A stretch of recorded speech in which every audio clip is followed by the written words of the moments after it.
Hello, everyone, and welcome back to English Talk Studio, where learning English is simple, clear, and actually enjoyable. I'm Jake. And I'm Emma. Hi, everyone. It is so nice to have you here with us again. How are you today, Emma? I'm doing really well, thanks. A little tired, but good. How about you? I'm good, too. Actually, I just got back from the grocery store, and I am still a little shocked. Oh no, why shocked? I went in for three things. Three things. I came out with 6 bags and a much smaller bank account. Oh, that classic grocery store moment. It happens to all of us. And actually, that is perfect, because today's topic is something everybody deals with every day. Today, we are talking about money. Money, such an important topic, and honestly, a topic many people feel a little uncomfortable talking about. But we should talk about it. Money affects almost every part of our lives. And money words come up everywhere in English, at the store, at work, when you travel, when you make plans with friends. So today, we will teach you the most useful money vocabulary, how to make a simple budget, and some real practical tips for saving.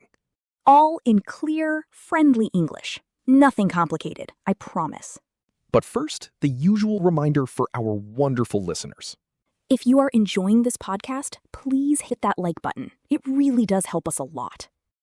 And if you are new here, welcome!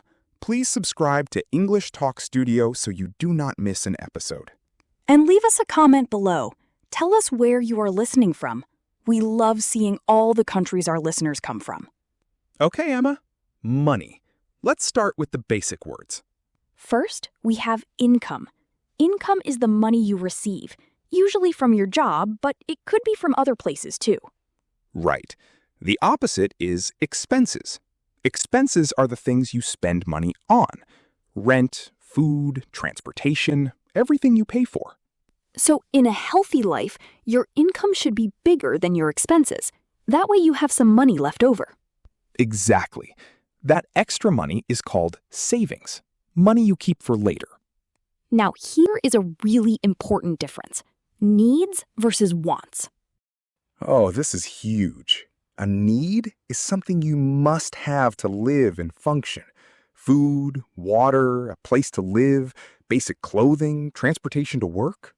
A want is something nice to have, but you do not actually need it. A fancy coffee from a cafe, a new pair of shoes when your old ones are fine, a streaming subscription. And the truth is, most of us spend a lot of our money on wants, not needs. That is not bad, but knowing the difference helps you make smart choices. Now, let's talk about a budget, the word that scares many people. It sounds scary, but it is not. A budget is just a plan for your money. That is it. A plan that says, here is how much money I have coming in, and here is where I want it to go. You do not need a fancy app or spreadsheet. You can start with a notebook and a pen. Step 1, write down all your income for the month. Your salary, any side jobs, anything. Step 2, write down all your fixed expenses. These are the same every month. Rent, phone bill, internet, insurance, subscriptions. Step 3, estimate your variable expenses. Food, gas, going out, things that change each month. Step 4, subtract your expenses from your income. What is left? That is what you can save. And here is a popular method, the 50-30-20 rule. 50% of your income for needs, 30% for wants, 20% for savings and paying off debt. It is not a strict rule. It is a starting point. You can adjust the numbers to fit your situation. Now, real talk. Most people are surprised when they start tracking their spending. Yes, there is always money disappearing somewhere that you cannot remember. The $7 lunch, the $5 coffee, the little app subscription you forgot you signed up for. These are called small expenses, but they add up to big amounts over a month. If you spend $5 on coffee every workday, that is $25 a week, over $100 a month, more than 1,000 a year. When you look at it that way, it is shocking.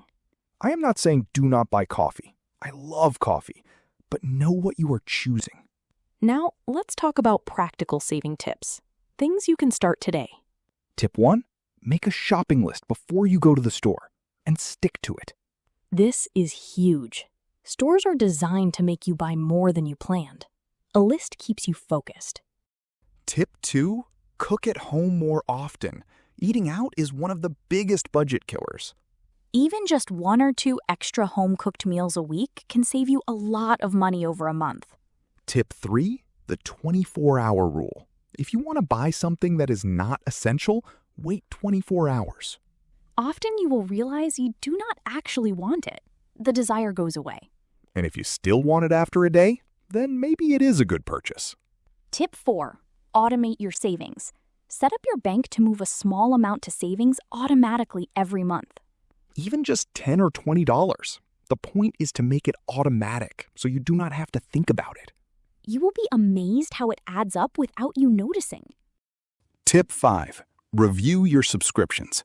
Streaming services, apps, gym memberships. How many do you actually use? Most people are paying for at least 2 or 3 things they do not really use. Cancel them. Now, let's talk about an important concept, saving goals. A goal gives your saving a reason. Without a goal, saving feels like loss. With a goal, it feels like progress. What are some common saving goals? An emergency fund. This is money set aside for unexpected things. A car repair, a medical bill, losing your job. Most financial experts recommend 3 to 6 months of expenses in your emergency fund. That sounds like a lot, and it is, but you build it slowly over time. Other common goals: a vacation, a new car, a down payment for a house, retirement, education. Or even something small and fun. A new bike, a concert ticket, a special gift for someone you love. The size of the goal does not matter. Having a clear goal is what matters. Now, important English vocabulary you will hear when talking about money. Salary or wage, the money you earn from your job. Paycheck, the actual payment you receive, often every 2 weeks or once a month. Bills, the amounts you owe regularly. Electric bill, water bill, phone bill. Loan, money you borrow that you need to pay back. Student loan, car loan, mortgage, which is a home loan. Debt, money you owe to someone or some company. Credit card debt is very common. Interest, extra money you pay on top of what you borrow, or extra money you earn on what you save. These words come up all the time.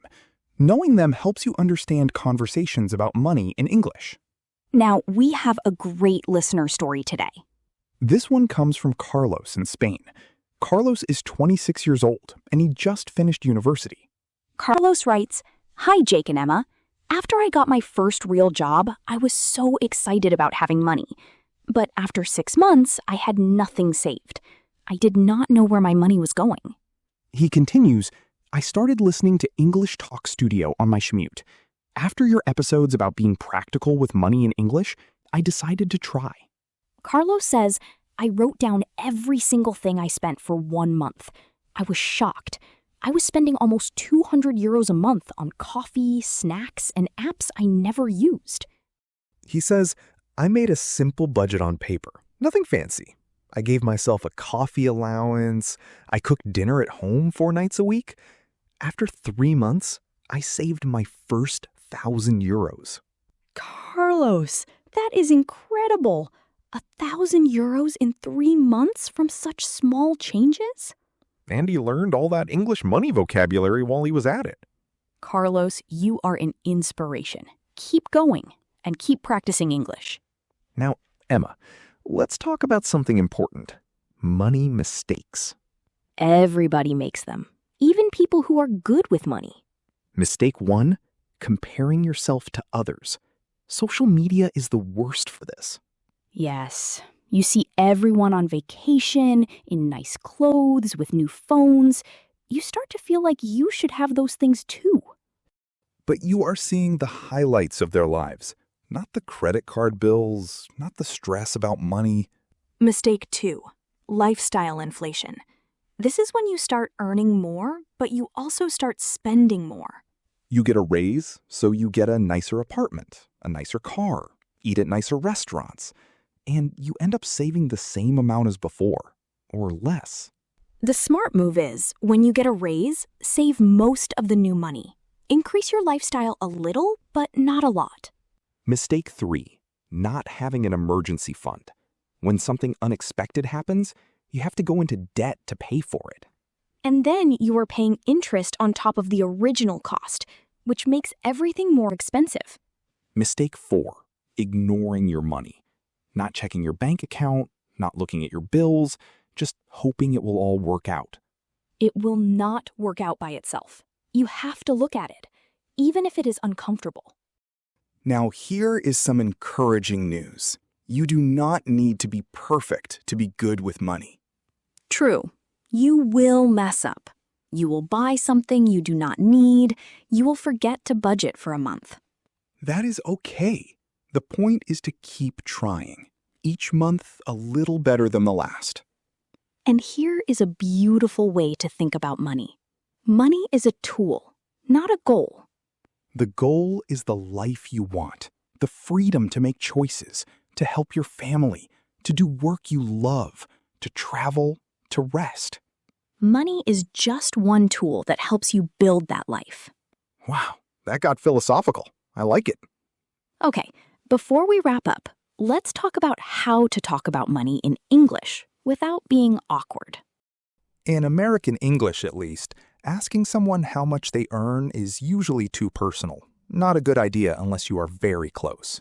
But you can talk about money in general ways. Things are expensive lately. Groceries cost so much. I am trying to save more. And it is totally fine to say, I cannot afford that right now, or that is not in my budget. These phrases are honest and clear without being awkward. Friends will respect them. And when something is on sale, you can say, what a deal, or what a bargain. When something is too expensive, you can say, that is overpriced, or it costs an arm and a leg. That is an idiom for very expensive. I love that idiom. The new phone costs an arm and a leg. And when something is cheap in a good way, you can say, that is a steal, or that is reasonable. Okay, I think we covered a lot today. We really did. Income and expenses, needs and wants, budgets, saving tips, common mistakes, and the language to use.